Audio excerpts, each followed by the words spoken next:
नमः सिद्धेभ्यः। सर्वप्रथम सभी मुनिराजों को, आचार्य उपाध्याय साधुओं को मेरा नमोस्तु एवं आरिकाओं को प्रतिवंदना। जो आरिकाएँ हमारा सुन रही हों और श्रावकों के लिए आशीर्वाद देते हुए मैं सबसे पहले मंगलाचरण करूँगी श्री गौतम स्वामी के मुख से निकले शब्दों का। श्रीमते वर्धमानायो नमो नमित विद्यते यज्ञानांतर्गतम भूत्वा त्रैलोक्यम गोस्पदायते। ये मंगलाचरण ये भगवान महावीर को नमन किया है और श्री गौतम स्वामी कहते हैं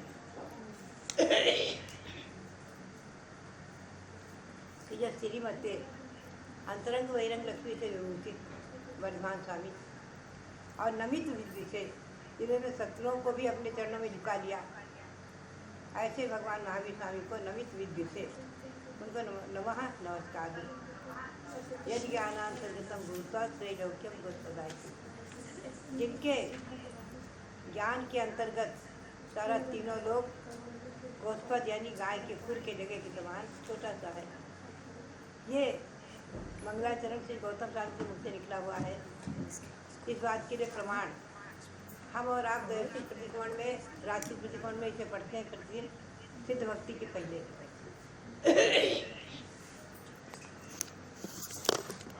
प्रभाचंद्राचार्य की टीका है, वो कहते हैं श्री गौतम स्वामी मुनि नाम दुष्म काले दुष्परिणामादिभिः प्रतिदिनम् उपार्जितस्य कर्मणो विशुद्धर्थम। श्री गौतम स्वामी मुनियों के इस पंचम काल में दुष्परिणाम आदि के द्वारा उपार्जित जो प्रतिदिन के दुष्कर्म है, प्रतिदिन के क्रिया है, कोई भी कर्मों का जो आश्रय हो रहा है प्रतिदिन हमारे और आपके, उन कर्मों की विशुद्धि के लिए प्रतिक्रमण लक्षणम उपायम निर्धाना, प्रतिक्रमण लक्षण उपाय को बताते हुए, यानी प्रतिक्रमण क्या है, हमारी एक आवश्यक क्रिया है। यानी 28 मूल गुणों में एक मूल गुण है। हम और आप जानते हैं कि 28 मूल गुणों में एक मूल गुण है प्रतिक्रमण। सामायिक, विष्णु, वंदना, प्रतिक्रमण, प्रत्याख्यान, कार्यस्थल, ये 6 आवश्यक क्रियाएं जो है मूल गुण है। तो प्रतिक्रमण लक्षण उपाय विधान तदादौ मंगलार्थम इस देवता विशेषम नमस्करोति। तो प्रतिक्रमण लक्षण उपाय हमारे और आपके लिए बताया है। दैविक प्रतिक्रमण करते हैं हम लोग शाम को, हम और आप सभी मिल करके, और रात्रि प्रतिक्रमण करते हैं प्रातः, दोनों टाइम प्रतिक्रमण करते हैं। उसमें जो यह श्लोक सिद्ध भक्ति में आ जाता है प्रारंभ में, श्रीमते वर्धमानाय नमो नमित विद्युते यज्ञानांतर्गतम भूत्वा त्रैलोक्यम गोस्पदायते। बहुत ही सारगर्भित मंगलाचरण है कि जिनके ज्ञान के अंतर्गत पूरा त्रैलोक्य गोस्पद है, गाय के खुद की जगह के समान प्रतिभाती सुनता। तो ये मंगलाचरण श्री गौतम स्वामी के मुख से निकला हुआ है, प्रतिकोण गौतम स्वामी के मुख से निकले हुए हैं। ये अपने आप प्रामाणिकता प्रसिद्ध हो जाती है टीकाकार के शब्दों से। हमें और आपको चिंतन करना है कि टीकाकार भी हमारे लिए बहुत प्रामाणिक है। क्यों? आज समय सार में कहीं भी कुंद कुंद देव ने अपना नाम नहीं दिया। टीकाकार श्री जयचंद्राचार्य के शब्दों से ही हम जानते हैं कि ये समय सार श्री कुंद कुंद देव ने लिखा, नहीं तो हमारे पास कोई प्रमाण नहीं है। अंत तक भी पूरे समय सार में आदि से अंत तक कहीं कुंद कुंद देव ने अपना नाम नहीं दिया है। तो अनेकों ग्रंथ ऐसे हैं जिन्हें हम टीकाकारों के द्वारा जान लेते हैं कि ये इन आचार्यों के हैं। उसी प्रकार से ये मंगलाचरण श्री गौतम स्वामी के ओर से निकला है, ये प्रतिकोण पाठ श्री गौतम स्वामी के ओर से निकला है। ये प्रामाणिकता श्री प्रभाचंद्राचार्य के टीका द्वारा स्पष्ट है। इसलिए अपन जब प्रतिकोण करते हैं, सामायिक करते हैं, चैत भक्ति पढ़ते हैं, तो मन आह्लाद से भर जाता है कि देखो गौतम स्वामी के मुख से निकले हुए शब्द, उनकी वाणी, और उसको हम पढ़ रहे हैं। कितने पुण्य का आश्रय हो रहा होगा हमें पढ़ते समय, कितने पुण्य का आश्रय हो रहा है, कितने पापों की निद्रा हो रही है। महान आनंद और क्या का अनुभव होता है कि साक्षात जो भगवान महावीर के समोचरण में ही 30 वर्ष तक रहे, जिस दिन भगवान महावीर ने मोक्ष प्राप्त किया उसी दिन गौतम स्वामी को सायंकाल में केवल ज्ञान हो गया। ये उत्तर पुराण में बहुत स्पष्ट वर्णन आया है। उसी दिन सायंकाल में उन्हें केवल ज्ञान हो गया।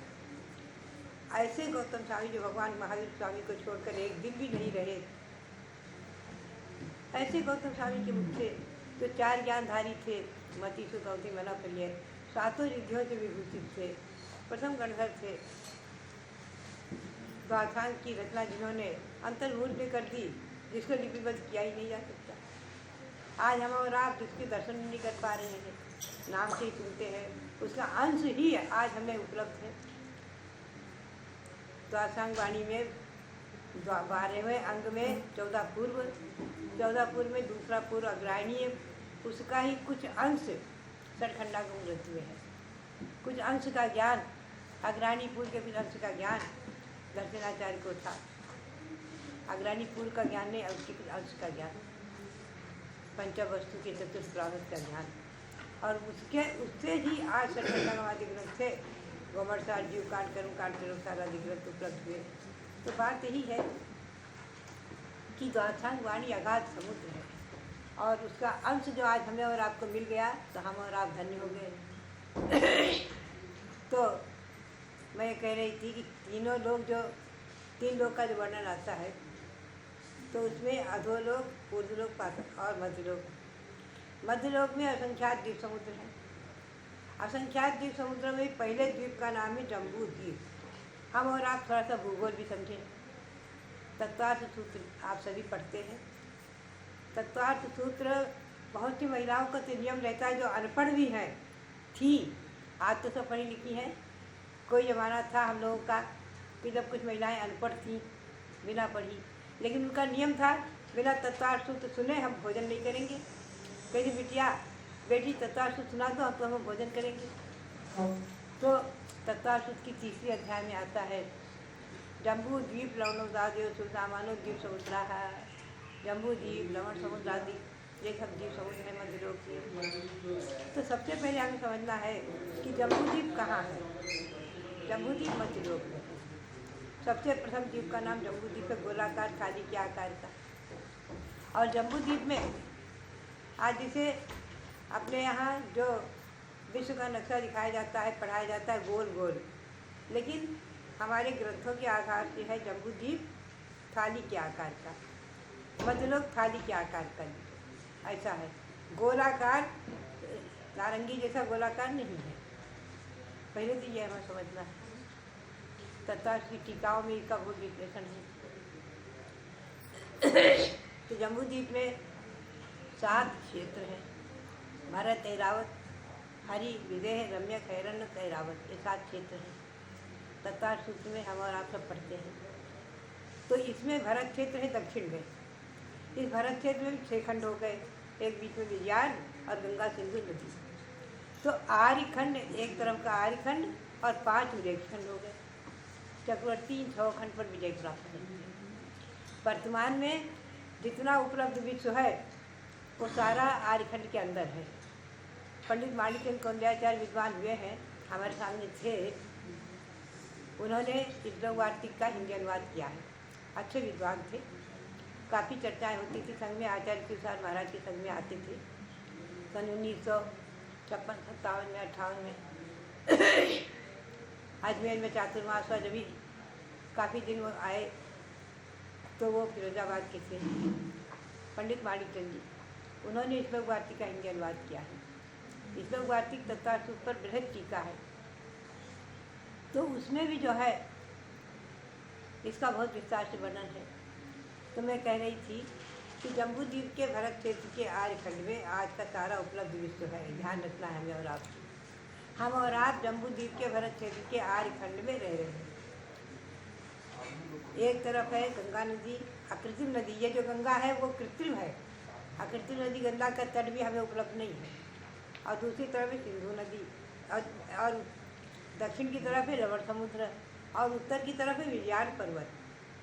ये थोड़ा सा जैन भूगोल आप तत्वार्थ सूत्र में देखें तो आपको चित्रों में मिल जाएगा। तो जम्बू द्वीप के भरत क्षेत्र के आर्यखंड में हम और आप रह रहे हैं। और इसी आर्यखंड में बीचों बीच में अयोध्या है, जहाँ भगवान ऋषभदेव जन्मे, और अनादिकाल से अनंत काल तक जहाँ अनंत अनंत तीर्थंकर की 24 हुई हैं। वर्तमान में 24 तीर्थंकर में से 5 तीर्थंकर अयोध्या में जन्मे। शेष तीर्थंकर की जन्मभूमि अन्यत्र हो गई, तो 15 और हो गई। खैर, तो मैं ये कहना चाहती हूँ कि जम्बूद्वीप के भरत क्षेत्र के आर्यखंड में आज जो छठ काल परिवर्तन होता है, 6 काल परिवर्तन, ये तत्वार्थी उसके अध्याय में आया है। भरते रावचर वृद्धरातो छठ समयाभ्याम उत्सर्पणी अवसर्पणी भ्याम, अवसर्पणी उत्सर्पणी आदि का वर्णन संक्षेप में आप कभी जैन भारती का स्वाध्याय करें तो मैंने संक्षेप में उसमें दिया है 7 रूप से, और ऐसे विस्तार में तिलक प्रणति आदि ग्रंथ में है, तिलोत्तार आदि ग्रंथों में है, तत्वार्थी में है। तो कुल मिलाकर के जम्बूद्वीप के भरत क्षेत्र के आर्यखंड में 24 तीर्थंकर हुए हैं, ऋषभदेव से लेकर महावीर स्वामी तक। महावीर स्वामी को होकर के आज अभी केवल 2616 वर्ष हुआ है, 2618 वर्ष, 2619वीं जन्म जयंती अभी चैत्र शुक्ला त्रयोदशी को मनाई गई है। अभी वीर निर्माण संबत भगवान महावीर की 72 वर्ष की आयु थी। उनको निर्वाण प्राप्त करके 2545 वर्ष हुए, 2546वां संबत चल रहा है वीर निर्वाण संबत। तो ऐसे भगवान महावीर के शासन में हम रह रहे हैं, और भगवान महावीर के संवत्सरण की वाणी गौतम स्वामी के मुख से निकली, कितनी महत्वपूर्ण है, कितना महत्वपूर्ण ये श्लोक है, कितना महत्वपूर्ण हमारा दैनिक प्रतिगमन है, रात्रि प्रतिगमन है। हम इस पर चिंतन करें कि हम और आप बहुत भाग्यशाली हैं जो साक्षात गौतम स्वामी के मुख से निकली वाणी, भगवान महावीर के संवत्सरण में ही उन्होंने सब रचनाएं मुझसे निकाली, और उसको लिपिबद्ध परंपरागत मौखिक विद्याएँ लिपिबद्ध किन्हीं आचार्यों के सौजन्य से हमें प्राप्त हुआ है। उनके मुख से निकली वाणी, टीकाकार स्वयं कह रहे हैं गौतम स्वामी के मुख से निकली वाणी ये मंगलाचरण। तो उसमें जम्बूद्वीप के बारे में मैं थोड़ा सा संक्षेप में दे रही थी। इसमें 7 क्षेत्र हैं, भरत, हैमवत, हरि, विदेह, रम्यक, ऐरनवत, ऐरावत। आप लोग तत्वासुत की 3 अध्याय को बारीकी से देखें। तो भरत क्षेत्र में 6 खंड, उसके आर्यखंड में सारा उपलब्ध आज का विश्व, और विदेह क्षेत्र में आज भी श्रीवंदर, युगवंदर, बाहु और सुबाहु ये 4 संवत्सरण आज भी जम्बूद्वीप के विदेह क्षेत्र में 4 संवत्सरण विद्यमान है, 4 तीर्थंकर विद्यमान है, विहरमान है, उनके संवत्सरण मौजूद हैं। और कुंद स्वामी लगभग 2000 वर्ष पूर्व श्री कुंद स्वामी विदेह क्षेत्र गए थे, ऐसा वर्णन कई एक ग्रंथों में आया है। मैंने प्रमाण निकाले हैं कि कुंद स्वामी को ध्यान कर रहे थे, और एक देव विमान में बिठा करके विदेह क्षेत्र ले गया, और श्रीमंद भगवान के संवत्सरण बिठा दिया, और वहाँ मनुष्यों की शरीर की ऊंचाई है 500 धनुष यानी 2000 हाथ, और ये कुंद स्वामी अभी 2000 वर्ष पूर्व आज के मनुष्यों से कुछ ही थोड़ा बड़े होंगे, लंबे से। तो वहाँ के राजाओं ने संवत्सरण में उनके अपने हाथ में ले लिया कि मनुष्य के समान छोटा सा इलायची के समान ही कौन है, हाथ में रख लिया। तो तभी तो उनका नाम एलाचारी हो गया। कुंद स्वामी वहाँ रहे हैं 7 दिन तक भगवान के संवत्सरण में, और भगवान श्रीमंत स्वामी का दिव्य उपदेश प्राप्त किया है। इसके प्रमाण अनेकों शिलालेख आदिकों में मिले, मैंने संकलित किया और कुंद स्वामी का जीवन परिचय लिखा है। तो बात यही है कि आज भी हमारे भरत क्षेत्र में आर्यखंड में भगवान के संवत्सरण नहीं है, लेकिन उनकी वाणी उपलब्ध है। ये हमारा और आपका सौभाग्य है। हम उनकी वाणी को, और जो साक्षात विदेह क्षेत्र में जाकर आए, ऐसे कुंद देव की वाणी भी है, समय सारा नियम सारा ग्रंथ। और देखा जाए तो धनसेनाचार्य जो परंपरागत, जिनको सुध का ज्ञान था, अग्राणी पूर्व के पिंड का ज्ञान था, ऐसे आचार्य के द्वारा उपदिष्ट, और श्री पुष्पेंद्र भूतबली ने इनके लिखा है 6 खंडागम ग्रंथ भी हैं। उन्हीं ग्रंथों के आधार से त्रिलोकसार, कोमलसार, जीवपाल, मध्यसार आदि ग्रंथ है। तो आज मैं यही विषय खास करके ले रही हूँ कि जो भी है उपलब्ध आज साहित्य, हमारा जैन साहित्य वाङ्मय, वो सब साक्षात भगवान की वाणी का ही अंश है। उनकी वाणी ही है, चतुष्कालीन वाणी है। गौतम स्वामी की परंपरागत आचार्यों ने जो दिया है, तो परंपरागत आचार्य ने लिखा है कि आचार्य सत्यवादी थे, महावृत्ति थे, और परंपरागत जो गुरु के मुख से ज्ञान प्राप्त होता आया उसी को उन्होंने लिपिबद्ध किया, तो उनके वचन भी हमारे लिए प्रमाणित है। और चैत्य भक्ति और प्रतिक्रमण पाठ, दैविक रात्रिक और पाक्षिक, ये तो साक्षात गौतम स्वामी के मुख से निकले हुए हैं। तो हम और आप भाग्यशाली हैं जो उनका पठन पाठन करते हैं, उनका मनन चिंतन करते हैं।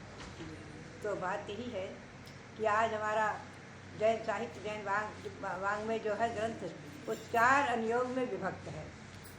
प्रथमानुयोग, करुणानुयोग, चरणानुयोग और द्रव्यानुयोग। रत्नकरण श्रावकाचार्य में इन चारों का वर्णन है। आप रत्नकरण श्रावकाचार्य को तो पढ़ा होगा, पढ़ाया होगा श्रावकों को, और श्रावकों को आप पढ़ाएं, श्रावकों को पढ़ाएं। रत्नकरण श्रावकाचार्य बहुत महत्वपूर्ण है। लगभग 150 श्लोक में स्वामी समंत भद्र ने उसमें तन्मय दर्शन, ज्ञान और चारित्र का बहुत सुंदर विश्लेषण किया है, बहुत सुंदर वर्णन किया है श्रावकों के रिश्तों का। तो उसमें 4 अनुयोगों का बहुत सुंदर वर्णन है। हमारे पास प्रश्न आते हैं, आचार्य से सुविधिसार महाराज जी पूछ रहे थे, और भी प्रश्न आते रहते हैं कि हम साधुओं के हमारे 4 समय के स्वाध्याय के काल विभक्त हैं। पौराणिक स्वाध्याय, आपरानिक स्वाध्याय, पूर्व रात्रि और पश्चिम रात्रि। तो इन चारों रात्रियों में, चारों स्वाध्याय में, मैंने 2 रात्रि के और 2 दिन के चारों स्वाध्याय में हम चारों अनुयोगों को कैसे विभक्त करें, इस पर मैंने चिंतन किया। मैं जैसा करती हूँ कि पौराणिक स्वाध्याय में तो अधिकतम द्रव्यानुयोग ले लें। द्रव्यानुयोग में आध्यात्मिक ग्रंथ जैसे हैं समय आदि, जिसमें 9 पदार्थ का वर्णन है, 9 तत्वों का, जीवाजीव सुतत्व और गोमरसार जीव कांड, कर्मकांड आदि, ये सब द्रव्यानुयोग में आ जाते हैं। पौराणिक में द्रव्यानुयोग का स्वाध्याय करें, गोमरसार है, जीव कांड है, कर्मकांड है, उमा स्वामी साहब का, ये उमा स्वामी का तत्वार सूत्र है, इसकी टीकाएँ हैं। और आपरानिक स्वाध्याय में कर्णानुयोग को ले लें। कर्णानुयोग जैसे त्रिलोक सार है, 3 लोक का वर्णन है, तिलय परिणति है, लोक विभाग है, इनमें 3 लोक का वर्णन आता है संक्षेप में। और उसके साथ रूप में मैंने पुस्तकें लिखी हैं, त्रिलोक भास्कर, जम्बूद्वीप, जो सरलता से समझ में आ जाती है। इनको ले लें, थोड़ा भौगोलिक विषय, थोड़ा 3 लोक का ज्ञान हो। एक बार चर्चा आई हमारे विद्वानों में, किसी ने कह दिया ये सब अपरिणीभूत तत्व हैं, इनको जानकर क्या करना। लेकिन मैंने देखा है कि ये 3 लोक का विवरण, जम्बूदेव आदि का विवरण अपरिणीभूत नहीं है। हमारी जन्मभूमि कहाँ है, हम कहाँ हैं, मनुष्य कहाँ कहाँ तक होते हैं, कहाँ कहाँ से मोक्ष मिलती है, कहाँ कर्म भूमि, कहाँ भोग भूमि, तीर्थंकर भगवान कहाँ जन्मे, ये सब हमें समझना है। तो थोड़ा सा जैन भूगोल का भी ज्ञान होना चाहिए। संक्षेप में जम्बूद्वीप का तो होना ही चाहिए, 13 द्वीप का, जम्बूद्वीप का, 3 लोक का। तो संक्षेप में सार रूप में तो ये जो है कर्णानुयोग और 4 गति का परिवर्तन आदि, ये जो है हम त्रिलोक सार आदि ग्रंथों में पाएंगे। अपराह्न स्वाध्याय में इसको ले लें, पूर्व रात्रि स्वाध्याय में प्रश्नानुयोग ले लें, महापुरुषों की जीवन चरित्र आदि, भगवान ऋषभदेव कब हुए, उनका जीवन व्रत, कैसे अच्छी अच्छी क्रिया सिखाई, सब कुछ जनता को क्या दिया, दया धर्म का उपदेश दिया आदि, उनका समोसरण, उनके पंचराणक आदि का वर्णन प्रश्नानुयोग में आता है। हम प्रश्नानुयोग रात में पढ़ें, रात में उसका स्वाध्याय कर लें। और पश्चिम रात्रि में चरणानुयोग को ले सकते हैं। गंधर्व मंत्र है, स्तुति है। देखिए सहस्रनाम पाठ लोग पढ़ते हैं प्राय करके पश्चिम रात्रि में, पिछली रात्रि में सप्ताह में स्तोत्र पढ़ लेते हैं। ये सब जो है स्तुति ग्रंथ आदि भी जो है, स्तुति का प्रकरण, ये सब चरणानुयोग के अंतर्गत आएगा, चरणानुयोग में आएगा।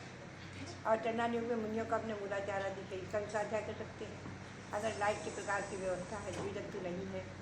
और नहीं तो मौखिक स्वाध्याय में समाधि शतक है, कुछ श्लोक याद कर लिया 4-5, कुछ स्तुति पाठ है, भक्तामर है, कल्याण मंदिर है, सहस्र नाम है, ये सब जो है इनको पढ़ना भी एक प्रकार से स्वाध्याय है। स्तुति पाठ तो है ही है, स्वाध्याय के अंतर्गत भी इनको ले सकते हैं। क्योंकि स्वाध्याय की क्रिया अगर विधिवत हमने स्वाध्याय का प्रतिष्ठापना कर ली शुद्ध भक्ति और आचार्य भक्ति पढ़ करके, और फिर गणधर बड़े मंत्र पढ़ लिया, कोई स्तोत्र पढ़ लिया, सुप्रभात स्तोत्र पढ़ लिया, कुछ भी पाठ कर लिया भक्तामर का, शेष नाम का, और कुछ श्लोक पढ़ लिए समाधि शतक आदि के 2-4, तो हमारा स्वाध्याय हो जाता है पश्चिम रात्रि का।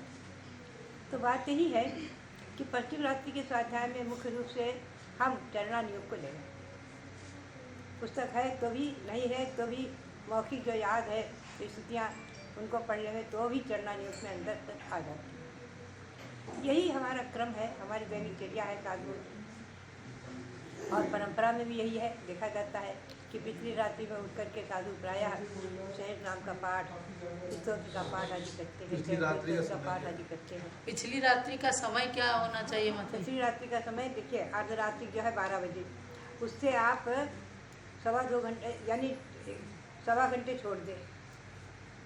रात्रि अर्धरात्रि के 1.25 घंटे इधर का, 1.25 घंटे इधर का छोड़ करके, पहला और पिछला, मैंने 11:15 से लेकर के और 5 बजे तक का छोड़ दे अधिकतम।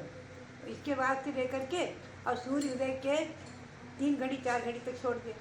ये सब अपने पिछली रात्रि के स्वाध्याय का समय है। रात में 1 बजे से 5 बजे तक पिछली रात्रि का स्वाध्याय यही है। मतलब 1 बजे से 5 बजे तक ले सकते हैं। हाँ, जैसे आजकल जो है 5 बजे तक नहीं आएगा, 5 बजे तो 5:30 बजे सूरज उगता है यहाँ, इधर अपने अपने प्रांत की अपेक्षा से लिया जाएगा। तो सूर्य उदय के 4 घड़ी पहले छोड़ देना चाहिए, 3 घड़ी पहले स्वाध्याय को, क्योंकि उसके बाद में हम रात्रि प्रतिगमन करेंगे, फिर सामायिक करेंगे। तो ये जो है 2-3 घड़ी पहले तक स्वाध्याय का काल माना जाता है, 2 घड़ी पहले तक। तो ये स्वाध्याय का काल हमारा है। उसमें जो पाठ करते हैं, तो यदि हम लघु शुद्ध भक्ति और लघु आचार्य भक्ति विधिवत पढ़ के कृतिकर्म पूर्वक और स्वाध्याय की प्रतिष्ठापना कर ली और सहज नाम पढ़ लिया, 2-4 श्लोक अपने पढ़ लिए समाधि शतक आदि के, और भक्तान पाठ कर लिया, जो भी कर लिया, फिर स्वाध्याय का निष्ठापन कर दिया शुद्ध भक्ति पूर्वक, तो हमारा अपर रात्रि स्वाध्याय हो गया, पश्चिम रात्रि स्वाध्याय हो गया। यही हम लोग करते हैं, प्राय सभी साधु करते हैं। और फिर अपना रात्रि प्रतिगमन किया, पूरा प्रतिगमन पाठ पढ़ा, फिर रात्रि निष्ठापना किया। तो ये हमारी 3 भक्ति तो आ गई अपर रात्रि स्वाध्याय में, 4 कृतिकर्म आ गए और रात्रि प्रतिक्रमण में, और एक आ गया रात्रि निष्ठापना में, 8 कृतिकर्म हो गए। फिर देवबंदना से 2 कृतिकर्म आ गए, पश्चिम मुक्ति का 28 जो कृतिकर्म है हमारे, शायद एक दिन हमने दिया 28 कृतिकर्म। 28 कृतिकर्म का अपन पुनः स्पष्टीकरण करेंगे। तो 28 कृतिकर्म में हम विभाजित करें तो हमारी पिछली रात्रि से क्रियाएँ चालू हो जाती हैं। तो खास करके क्रियाएँ तो हम और आप सब करते हैं, लेकिन कृतिकर्म पूर्वक न करने से और कृतिकर्म को न समझने से ही हम वंचित रह जाते हैं। क्रियाएँ करते हैं, एक बार समझ कर करें तो ज़्यादा आह्लाद होता है, ज़्यादा आनंद होता है। तो बात यही है कि इस मंगलाचरण में कितना सार भरा हुआ है।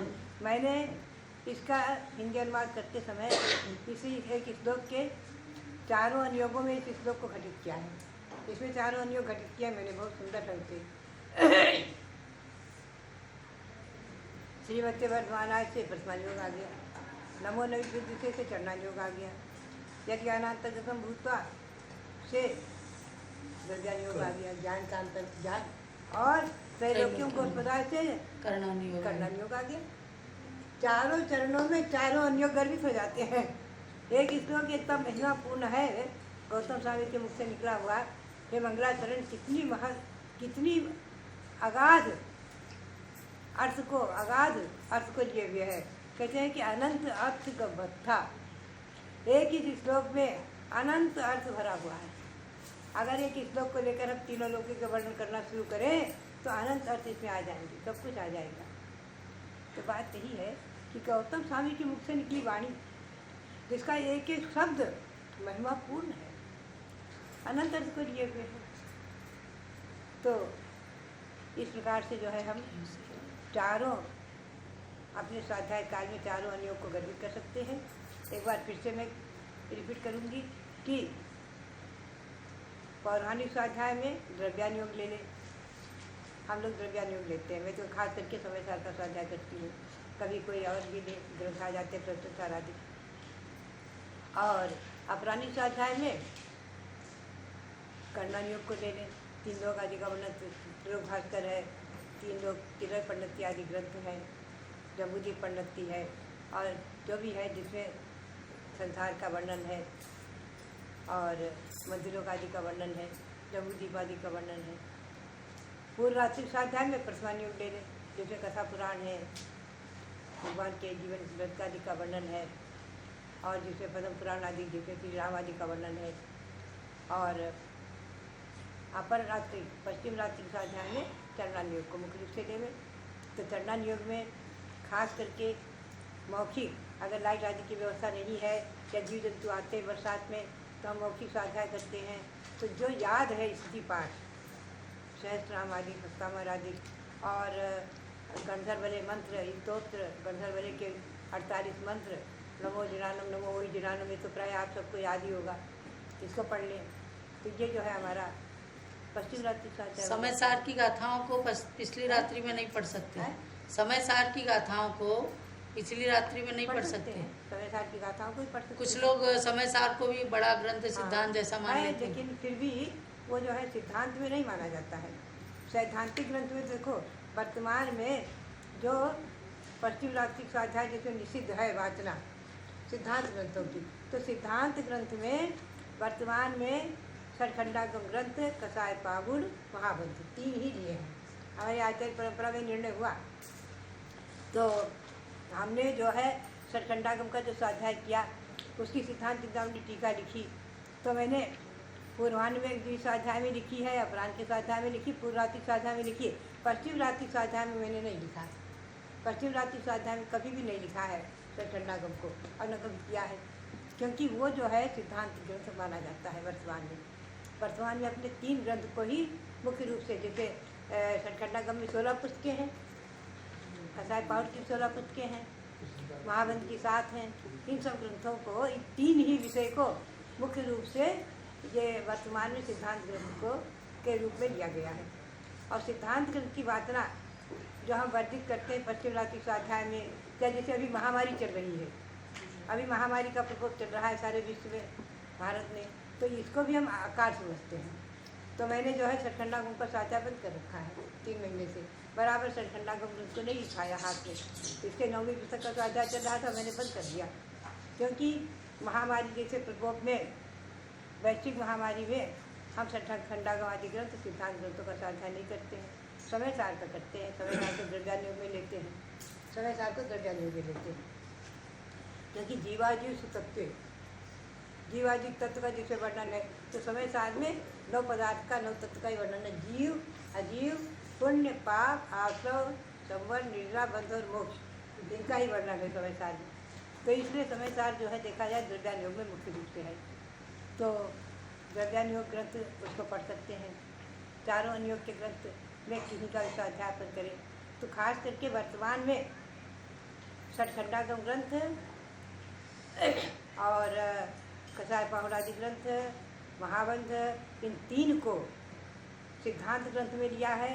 बाकी सभी ग्रंथ 4 अनुयोग में गर्भित तो है ही है, ये भी 4 अनुयोग में ही है, ये ग्रंथ कर्णानुयोग में आएंगे, लेकिन इनको सिद्धांत ग्रंथ माना है। तो वैश्विक महामारी में इनका स्वाध्याय हमें और आपको नहीं करना है, क्योंकि ये एक प्रकार से विश्व में ऐसा एक प्रकोप है महामारी का कि इस समय देखा जाए तो ये सिद्धांत ग्रंथ वर्जित है। इसीलिए मैंने तो इनका सार कुछ पार्ट चैनल पर सुनाना शुरू किया था, तो मैंने बंद कर दिया खास करके। तो हमारे स्वाध्याय के विषय ये हैं, और श्रावकों के लिए देखा जाए तो चरणानुयोग का स्वाध्याय आपको अपराह्न में भी करना है, क्योंकि सब साधु संघ में जो बैठते हैं मूलाचार आदि सुनाना है, तो मूलाचार आदि का स्वाध्याय जो हम सामूहिक रूप में करें, क्योंकि पिछली रात्रि का स्वाध्याय सामूहिक नहीं बनेगा, वो तो व्यक्तिगत अपने बनेगा।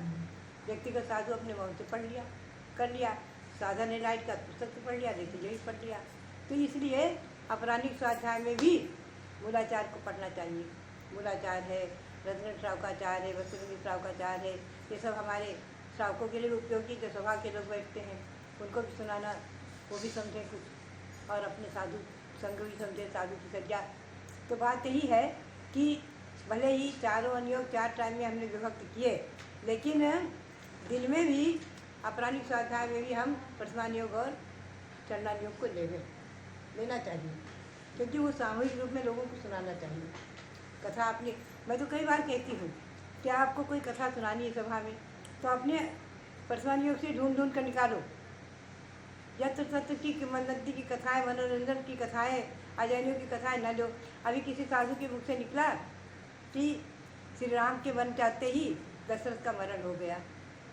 अभी किन्हीं साधु ने कहा, तो हमारे यहाँ किसी ब्रह्मचारी बहन ने आकर हमसे कहा, हमने कहा बात सही है, उन्होंने अपने जैन रामायण का स्वाध्याय नहीं किया होगा, पद्म पुराण का। अपने यहाँ दशरथ का मरण नहीं माना है, अपने यहाँ क्या माना है? दशरथ ने दीक्षा ले ली, मुनि बने। दशरथ ने राम को वनवास लेने के बाद भरत को राज, पहले यही निर्णय था, उनको वैराग्य हुआ था, दीक्षा लेने के भाव थे, तभी उन्होंने राज्य का निर्णय लिया था कि राम को राज्य देना, राज तिलक करना, कहते उनसे दीक्षा लेना। तो कैकेयी ने वरदान में, अपने वर में भरत का राज मांग लिया, तो भरत को राज्य कर दिया, राम को अपने वन में चले गए। राम को वनवास नहीं माना है अपनी जैन रामायण में। कैकेयी ने एक ही वर मांगा था, भरत का राज। राम स्वयं बोले, पिता के मुंह से निकला, बेटे तुम यहाँ रहोगे तो भरत का राज कैसे चलेगा? तो पिताजी आप चिंता न करो, मैं ऐसी जगह जाकर रहूँगा कि जो है भरत निर्विघ्न राज्य करे। भाई भाई का प्रेम तो भरत के रंगम से बनने नहीं गए थे, खुशी खुशी। तो बात यही है कि जैन रामायण में कुछ अलग ही है, दशरथ का मरण नहीं है, दशरथ ने दीक्षा ले ली, स्वर्ग को प्राप्त किया। आया है कि मुनि अवस्था में भी कभी कभी उनको विकल्प हो जाता था कि राम वन वन में कहाँ घूमता होगा, कहाँ जंगलों में भटक रहा होगा। कई बार उनको विकल्प आता था मुनि अवस्था में, ऐसा आया है जैन रामायण में। तो बात यही है कि हमें अपने पर्सवानियों का स्वाध्याय जरूर करना चाहिए, तो साधकों को हम अपनी बात बता सकें कि असल में हमारे जैन रामायण में क्या है। ये बात हमेशा ध्यान में रखनी चाहिए। तो अपने को पर्सवानियों का स्वाध्याय प्रमुख करना है। आचार्य धर्मशाला जी महाराज कई बार कहते पहले महापुराण, उत्तर पुराण, पद्म पुराण, हरिवंश पुराण, 4 पुराण जरूर पढ़ लो और श्रेणी चरित जरूर पढ़ लो, फिर कुछ पढ़ो। यह आवश्यक है, इससे हम अपने इतिहास को समझते हैं, अपने महापुरुषों के। भगवान महावीर स्वामी के जीवन में आज श्वेतांबर के निमित्त से कई बातें ऐसी आ गई हैं जो हमें बहुत समझना और समझाना जरूरी है।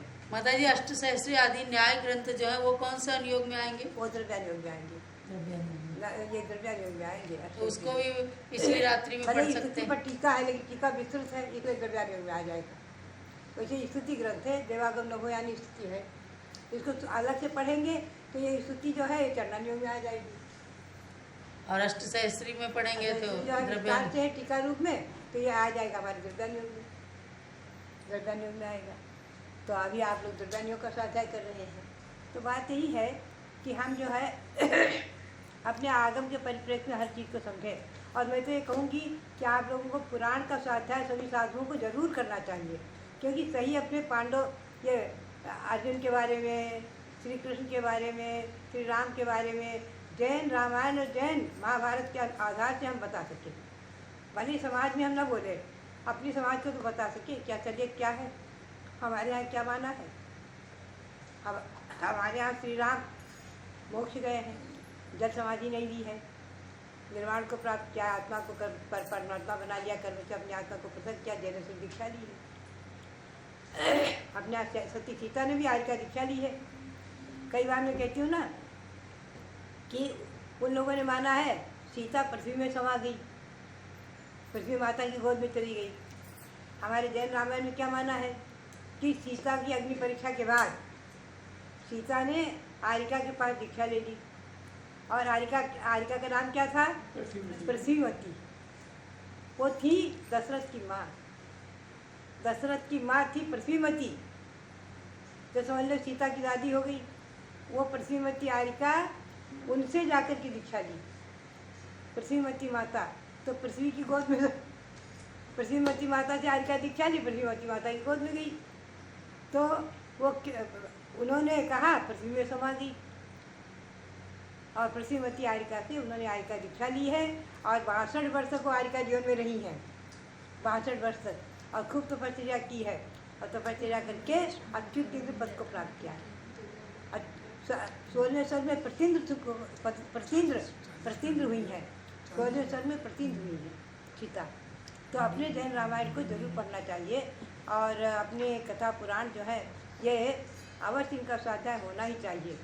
जो हम किसी विषय को अपने समाज में रखते हुए और जैन धर्म के अनुसार उसको रखें। भले ही हम यूँ कहेंगे कि जैन धर्म में ये माना है, वैदिक धर्म में ये माना है, लेकिन अपनी बात जरूर कहनी चाहिए, अपनी बात को अवश्य समझना चाहिए और कहना चाहिए।